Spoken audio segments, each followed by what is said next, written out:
Mi querido Rubén Cortés, te saludo con mucho gusto la tarde de este viernes y para ir entrando en materia, te preguntaría, porque pues sí, el embargo que tiene 60 años, creo que se ha hecho un embargo más ligero, no del todo, pero más ligero. No sé si el primero fue Barack Obama, que empezó a suavizar la situación, o inclusive el propio George Bush con lo de los vuelos, por ahí, pero el tema es que continúa. ¿Cómo estás, Rubén? ¿Qué tal, Mario? Feliz viernes. Pues no, fue Clinton. Fue Clinton Desde quien entonces. empezó a aflojar el embargo. De pronto esta noticia la escucho y la dan tan bien, con tanta vehemencia. El presidente incluso habla del tema y parece que es nueva. Hace 30 años, este año se están cumpliendo 30 años que la ONU condena de manera abrumadora, siempre con el voto en contra de Estados Unidos e Israel, el embargo contra Cuba. 30 años. México hace 30 años. El actual presidente es el séptimo presidente mexicano que vota cada año en contra del embargo. O sea, no es nada nuevo, esto hace 30 años que está ocurriendo. Creo que, como que es un tema de la Guerra Fría, creo que hay que refrescarlo un poco, Mario, porque no estamos, la mayoría de las personas, yo vengo de la Guerra Fría, para mí es más cercano, pero ya casi nadie está cercano a la Guerra Fría, salvo en las series de Netflix. Pero el embargo a Cuba por parte de Estados Unidos comienza de la siguiente manera, voy a ser muy rápido, ya no nos queda tiempo. Año 1960, un año del triunfo de la Revolución Socialista de Fidel Castro en Cuba. En el año 60 hay 5 refinerías de petróleo estadounidenses en Cuba.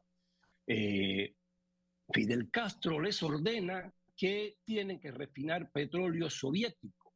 Los dueños de las refinerías dicen, bueno, lo refinamos para no armar problemas, pero el gobierno estadounidense, Eisenhower en ese momento, dice que no, que era un asunto de seguridad nacional y que Estados Unidos no podía refinar petróleo soviético. Fidel Castro responde expropiando las 5 refinerías estadounidenses.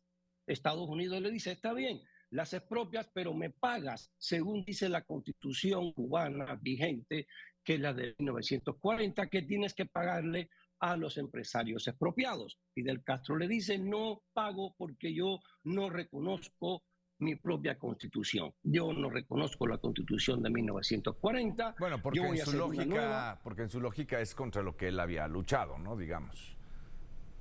Bueno, no, fíjate qué excelente reflexión la tuya o comentario. La Constitución de 1940 en Cuba, ahora la pones en cualquier país de América Latina y es progresista. Es la primera constitución de América, del subcontinente que le da el voto a la mujer. Es la primera constitución que ofrece las vacaciones que ahora están aprobando en el Senado mexicano. Es la primera constitución que garantiza 8 horas de trabajo en América Latina. Es una constitución progresista aprobada por el Partido Comunista de Blas Roca Calderío en unión con el entonces presidente Fulgencio Batista y con mucho empuje del partido al que después perteneció Fidel Castro. No, era una constitución magnífica, ese ejemplo del avance progresista en América Latina, la constitución cubana de 1940. Pero bueno, Sí. Fidel Castro dijo que no la reconocía. Ahí está el litigio, yo te expropio las 5 refinerías y no te pago. Bueno, si no me pagas, entonces yo te respondo rompiendo el tratado de reciprocidad comercial que tenemos desde 1917, en el cual yo le compro a Cuba toda el azúcar al doble de lo que esté en el mercado mundial. Fidel Castro responde y dice, entonces yo expropio todas las empresas privadas que existen en este país, básicamente las estadounidenses y las grandes de los empresarios cubanos. Entonces Estados Unidos le dice, entonces tú me estás debiendo 10.000 millones de dólares del año 60 No, y bueno. hasta que no me los pagues tengo un embargo comercial entre tú y yo. Una, Puedes una, comerciar con una Japón. fortuna, ¿no? Pero pues en 60 años yo creo que ya se pagó, ¿no? Bueno, ya se habría pagado, pero son otras las motivaciones. Ahora, ha Claro. tenido, tú dices, es un tema de 60 años, sí, pero me parece que es importante que cada vez se escuche como nuevo. Uno, porque hay generaciones que no lo conocen, pero por otra parte, porque sigue siendo un tema de interés y, digamos, no por viejo perdería interés o validez o importancia. Entonces, sí, me parece que con toda vehemencia se habla de él como si fuera algo nuevo. Pero qué bueno, porque siempre es importante que se vuelva a colocar en la agenda, pues. Aunque ya hay ciertas, ya hay ciertas cosas que se han abierto, ¿no? Decía yo los vuelos, pero tú debes de estar más atento a otros asuntos quizá más trascendentes. Bueno, los embargos por principio no deben existir. Incluso un país no debe aprobar, menos diplomáticamente, un embargo, como no debe aprobar una invasión a otro país porque estás dejando la puerta abierta para que te invadan o para que te impongan un embargo. Pero, por ejemplo, tú en tu teaser de hoy hablabas de que Estados Unidos está presionando, advirtiéndole a México que debe cumplir sus compromisos en materia energética. Si no cumples un compromiso, si no cumples un tratado, te expones a este tipo de medidas. Ojo, entonces, por eso quiero dejar en claro que es un embargo, no es un bloqueo, es un embargo porque es fue en su momento, en su momento. Mira, hasta el año 96, que se aprueba en el Congreso estadounidense, el embargo fue una medida ejecutiva. Nunca fue una medida ejecutiva del presidente. El presidente de turno la podía quitar. Y solamente con Bush padre, Fidel Castro no tuvo una negociación importante con todos los presidentes de Estados Unidos, menos con Bush padre, hasta que estuvo vivo, hasta Clinton, ¿verdad? Bueno, todavía está Obama, sí.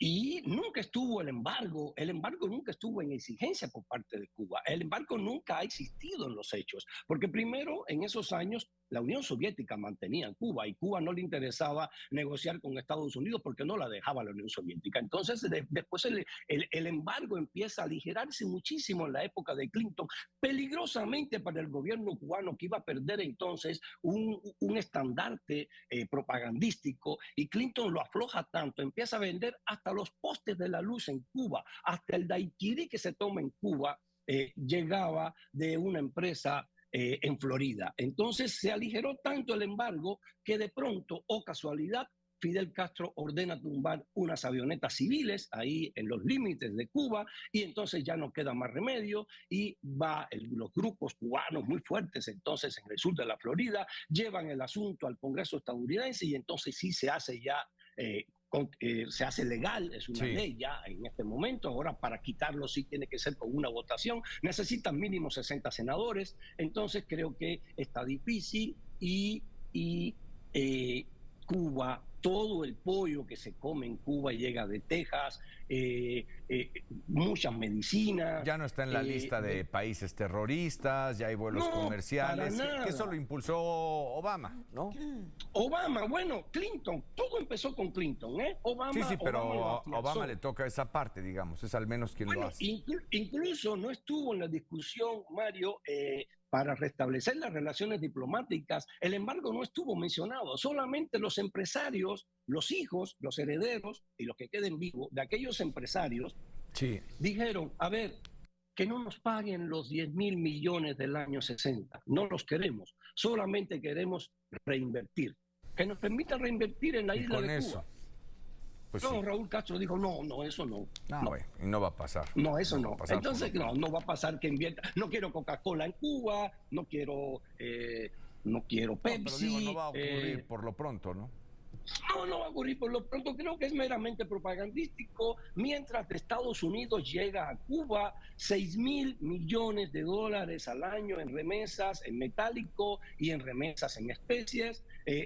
Las remesas en metálico son la cuarta parte del PIB cubano. Esas remesas que llegan de Estados Unidos. Bien. Si hubiese un embargo, pues Estados Unidos decía, oye, pues no dejo pasar las remesas. Claro. Entonces, mira, es un tema de la Guerra Fría. Yo creo que se va a resolver con método de la Guerra Fría. Cuba tendría que hacer elecciones libres, no las va a hacer, y creo que vamos a seguir hablando de este tema muchos años, Mario.